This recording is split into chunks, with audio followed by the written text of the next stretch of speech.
हूं मोहित Punjal from directorsinvestments.com। इस video के थ्रू मैं आपको बताऊंगा एक अपकमिंग आईपीओ के बारे में। इस आईपीओ का नाम है nexus Select Trust REET.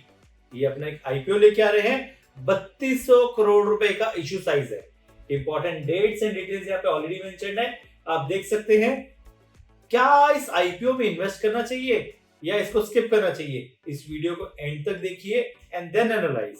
Nexus Select Trust REIT, जैसे कि नाम सजेस्ट करता है कि ये एक रियल एस्टेट इन्वेस्टमेंट ट्रस्ट है जो कि फोकस करती है acquiring and managing diversified portfolio of income producing commercial real estate properties in India. Company की इन्वेस्टमेंट स्ट्रैटेजी है to seek out properties that have the potential for value add और redevelopment opportunities, जिसके साथ साथ उनको stable cash flow भी है and एक लॉन्ग टर्म लीज भी हो और क्रेडिट वर्थी टेनेंट्स हो। आसान शब्दों में कहूं तो ये एक बहुत बड़ी बिल्डिंग या प्रॉपर्टीज लेते हैं और उसको आगे लीज आउट करते हैं to the promising tenants. Promising tenants इनके कौन कौन से हैं? Promising tenants like Zara, Shopper Stop, Aldo, PVR cinema, Spencer, Croma, Mark and Spencers etcetera. Nexus Select Trust REIT भी इसी ट्रेंड पे है। कंपनी के पास 3 ऑफिस एसेट्स है with approximately 1.3 million square feet as on December 31, 2022 and इनके पास टोटल लीज्ड एरिया है of approximately 9.8 million square feet जो इन्होंने ऑलरेडी लीज किया हुआ है। नेक्सस सिलेक्ट ट्रस्ट रीट भी इसी पैटर्न पे है।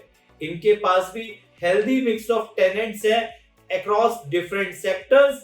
इस सेक्टर्स में कौन कौन आते हैं? इन सेक्टर्स में अपैरल्स आते हैं, एक्सेसरीज आते हैं, हाइपरमार्केट आती है, एंटरटेनमेंट आती है, फूड एंड बेवरेजेस आते हैं। Nexus is also working across 50+ ESG initiatives to create a positive impact on the people as well as on environment.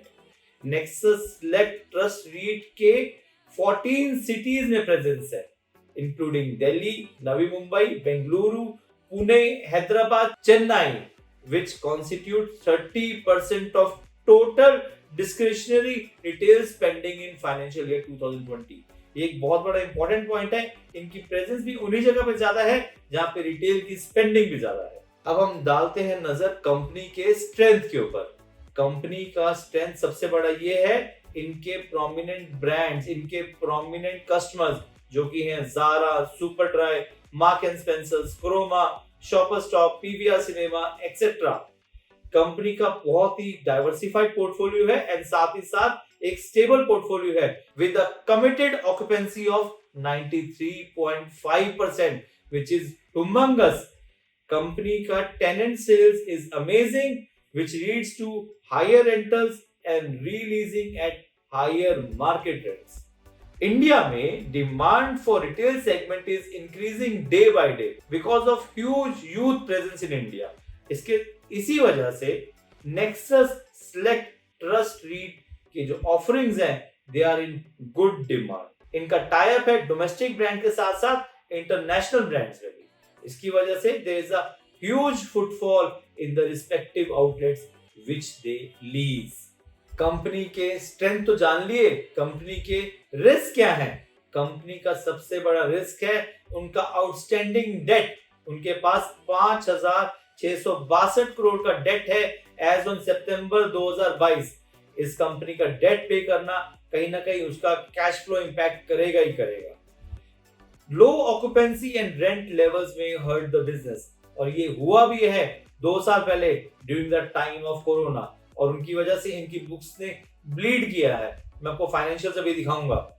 इनके टॉप 10 कस्टमर्स हैं, उन्होंने 21.6% ऑफ द ग्रॉस रेंटल इनको दिया है and 35.9% of its occupied area.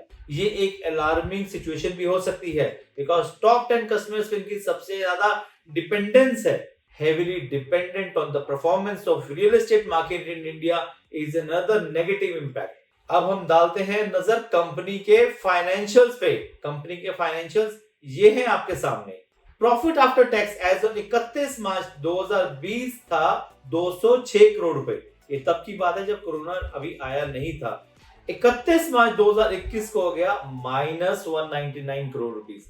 Why? Because time corona impact आया, all the offices and shops were closed. 31 March 2022 को profit after tax था -10 करोड़ रुपए, पर 31 दिसंबर 2022 को प्रॉफिट आफ्टर टैक्स हो गया +257 crore rupees, which is a remarkable thing. अगर हम रिजर्व्स एंड सरप्लस पे देखें तो रिजर्व एंड सरप्लस थे 31 मार्च 2020 को 976 करोड़ रुपीस, जो कि 31 दिसंबर 2022 को हो गए 639 करोड़ रुपीस। सो मोर और लेस ओके। बोरोइंग्स 31 मार्च 2020 को थी 5955 करोड़ रुपीस, जो कि 31 दिसंबर 2022 को हो गई 5872 करोड़ रुपए, which is a big alarming figure, जो मैंने आपको कंपनी के रिस्क में भी ऑलरेडी बता चुका हूं। ऑब्जेक्टिव क्या है कंपनी का इस आईपीओ लाने का?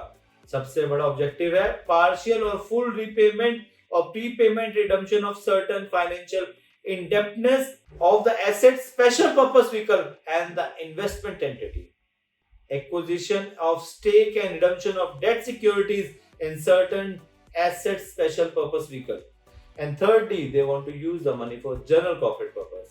मेजर काम क्या है कि वो अपना बोरोइंग्स रीपे करना चाहते हैं। अब क्या करना चाहिए? क्या इस आईपीओ में इन्वेस्ट करना चाहिए? इस कंपनी का ग्रोथ प्रोस्पेक्टिव तो अच्छा दिख रहा है आने वाले टाइम पे। रियल एस्टेट डिपेंडेंस है, फाइनेंशियल्स ओके हैं, इंप्रूविंग है, बट क्या करना चाहिए? मैक्सिमम 4 से 5 स्टॉक, ज्यादा नहीं। हाँ, लिस्टिंग है, आपको मिले या ना मिले ये मैं आपको आंसर नहीं कर सकता, बट लॉन्ग टर्म के लिए it looks to be a good IPO. आप मेरे साथ मेरे सोशल मीडिया प्लेटफॉर्म पे जुड़े रह सकते हैं, जहां मैं आपको रेगुलर अपडेट देते रहता हूं about different stocks, different IPOs etcetera. अगर डीमैट नहीं खोला है अभी तक तो नीचे दिए लिंक पे क्लिक करें and open your demat and trading account बिना किसी चार्ज के। आप मेरे YouTube चैनल को लाइक एंड सब्सक्राइब जरूर करें। Thank you.